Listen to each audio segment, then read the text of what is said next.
Good evening Kumar Saumya. Heartiest congratulations to you. आपको बहुत बहुत बधाई। इससे पहले कि हम आपका इंटरव्यू स्टार्ट करें, आप अपने बारे में कुछ हमारे व्यूअर्स को बताना चाहेंगे?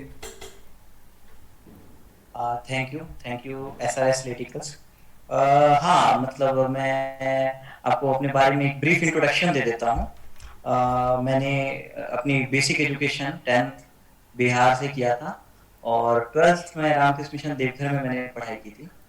और उसके बाद मैं IIT मुंबई से मैंने अपनी ग्रेजुएशन और पोस्ट ग्रेजुएशन की और इस साल मैं यूपीएससी में ऑल इंडिया रैंक 696 के साथ सेलेक्ट हुआ हूँ। And thank you so much for your warm wishes. Sir, आपने प्रिपरेशन किस ईयर में स्टार्ट की थी, और ये यूपीएससी में आने का आपका मोटिवेशन क्या रहा था? जी, मैंने प्रिपरेशन में 2015 से 16 प्राइवेट सेक्टर में जॉब में था, तो उसी दौरान मेरे माइंड में ये आया कि मुझे इस एग्ज़ाम के लिए प्रिपेयर करना है और मैंने फिर जॉब क्विट की और 2016 से मैं यूपीएससी की प्रिपरेशन कर रहा हूँ और मेरे पहले अटेम्प्ट में ही मेरा सिलेक्शन हो गया था, लेकिन डिजायर्ड सर्विस नहीं मिली थी, तो मैं रैंक इम्प्रूवमेंट के लिए कोशिश कर रहा था। तो इस बार मैंने फर्दर इम्प्रूवमेंट कर लिया आपकी और फर्स्ट मैं अटेम्प्ट पिछले में तीन रैंक साल क्या से थी? मेरी रैंक ऑल इंडिया रैंक 979 थी। ओके। इस साल ऑल इंडिया रैंक 696 आई। सो ये आपका कौन सा अटेम्प्ट था?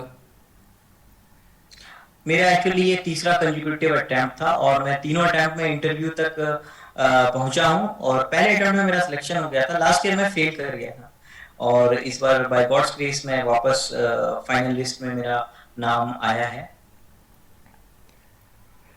सर, आप अपनी स्ट्रेटेजी पे कुछ डिस्कस करना चाहेंगे?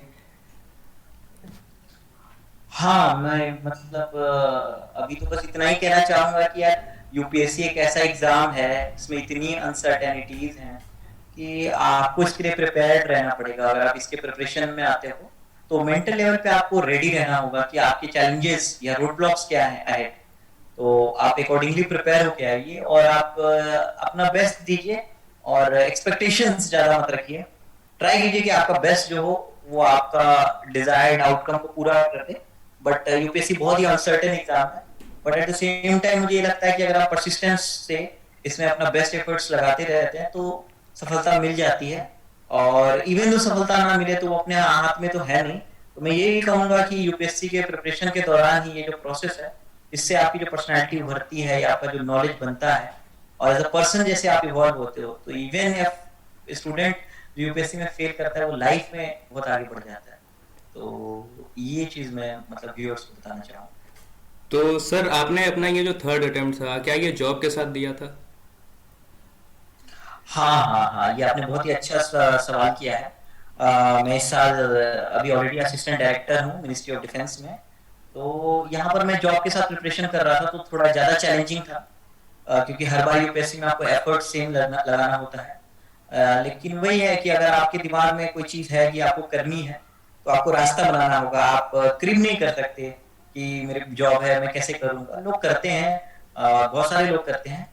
तो मेरे लिए भी मोटिवेशन थे इसलिए कि मैं करूं।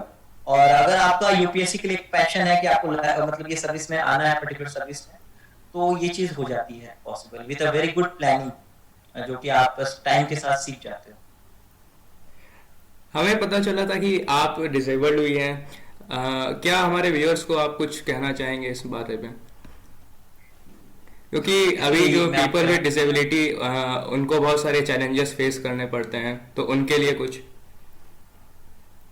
हाँ, मैं ये कहूँगा कि देखिए फिजिकल लिमिटेशंस लाइफ में मतलब ये आपके हाथ में नहीं होता है कि आपको कोई इश्यू हो, आप फिजिकली चैलेंज हो, तो आपको मतलब उस हिसाब से अपने फिजिकल लिमिटेशंस को ध्यान में रख के आपको बहुत सारे काम करने होते हैं। बट मेंटल लेवल पे आप को कोई लिमिटेशन नहीं है, तो आप अकॉर्डिंगली एक अच्छी प्लानिंग कर सकते हैं, कुछ अल्टरनेटिव ढूंढ सकते हैं।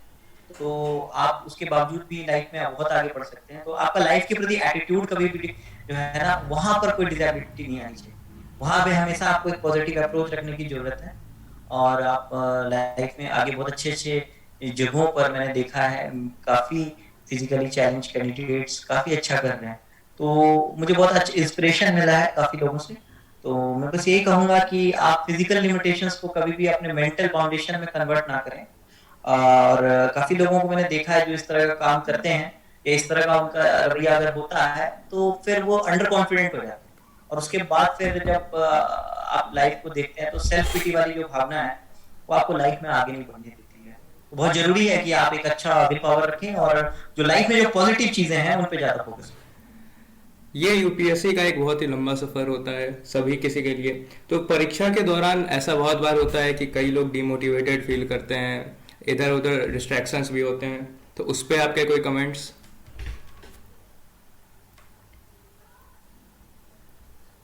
हाँ, मैं कहूँगा कि एग्ज़ाम में ना बहुत ज़्यादा हाइज़ एंड लोज़ आते हैं। आप मेरा एग्ज़ाम्पल ले लीजिए, फर्स्ट अटेम्प्ट में मैं सेलेक्ट हो गया था।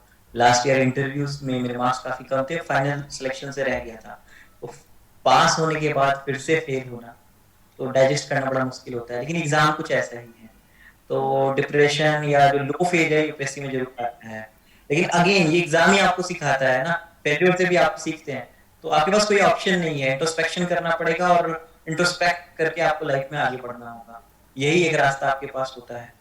तो ये एग्ज़ाम में जो लोग ऐसा कर पाते हैं वो मतलब लेट होता है, किसी को अटेम्प्ट ज़्यादा लगता है। इन जनरली लोग सक्सीड कर जाते हैं। और जो कुछ लोग हैं जो इस लो पेज को नहीं बेयर कर पाते हैं तो उनके लिए थोड़ा ज़्यादा चैलेंजिंग हो जाता है। Sir, as a end note आप हमारे व्यूअर्स को कुछ मैसेज देना चाहेंगे अपनी तरफ से? जी मैं बस ये कहना चाहूँगा कि आप लाइफ में सक्सेस फेल्योर वो कभी भी रिजल्ट के आउटकम में ना देखें, क्योंकि खासकर यूपीएससी जैसे एग्जाम में रिजल्ट जो है आपके हाथ में नहीं होता है। आपके हाथ में आपका एफर्ट होता है और आपका बेस्ट एफर्ट दीजिए। बट गिवन द कंपटीशन जिस एग्जाम में है और जितना लोग एफर्ट लगाते हैं तो कभी कोई गारंटी नहीं होती है, सर्टेनिटी नहीं होती कि आपका सिलेक्शन 100% हो जाएगा।